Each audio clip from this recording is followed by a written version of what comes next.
Okay, today I'd like to demonstrate a personal protective mask that my husband and I have come up with. It's inexpensive. It wicks moisture away from your face. It's actually made out of a material that's readily available to lots of people, these Scott Shop Original towels. It reminded my husband of the material that they use in surgery that they wrap their sterilization tools in to sterilize.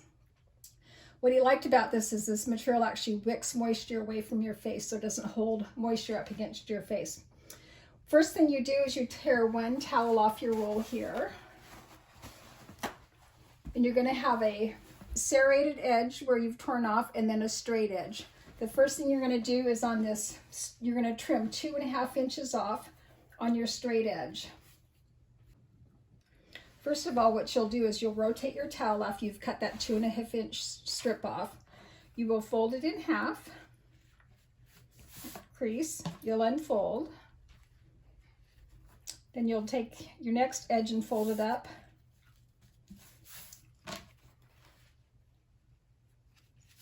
So it's just like that. You'll unfold it and then take it and fold up the two ends again, so that you've got two small folds on each end.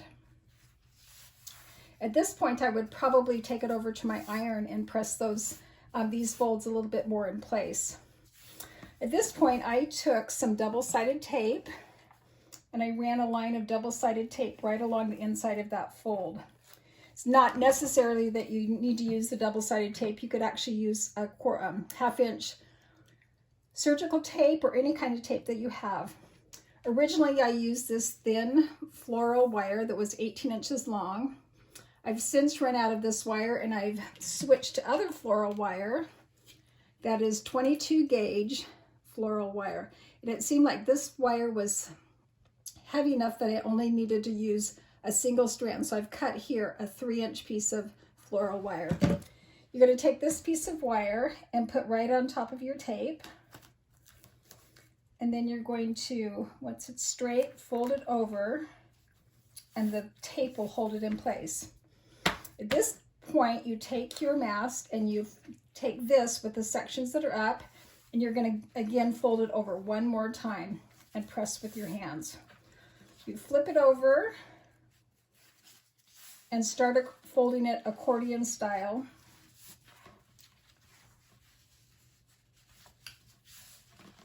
Until you get to the end here where you've got your fold that was folded over and the rest of your folds. You fold your end over and then you fold this one over on top of itself. Again, at this point, I might press it with my iron.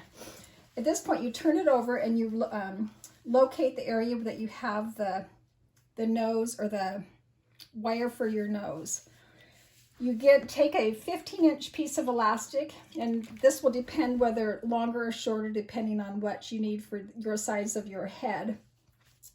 But with the wire in place on the top where your nose is, you're going to take your elastic at a 45-degree angle and place it so that the direction of the elastic is heading out from the wire edge.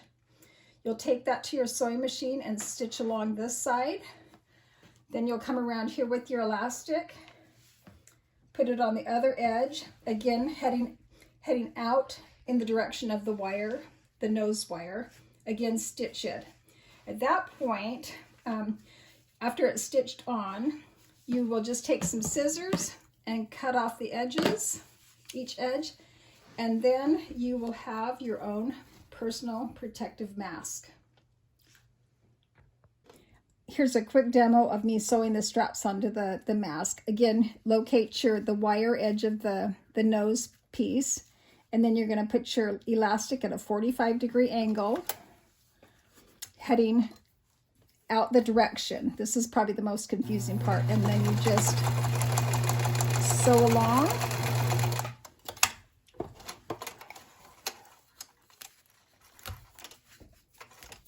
And then you just flip it around and do the same thing on the other side at a 45-degree angle.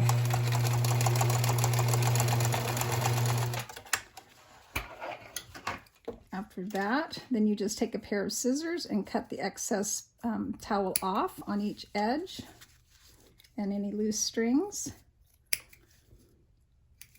And you're done. The nice thing about these masks is that you can make one in probably less than 2 minutes. And there you are. Here's your own homemade personal protection device.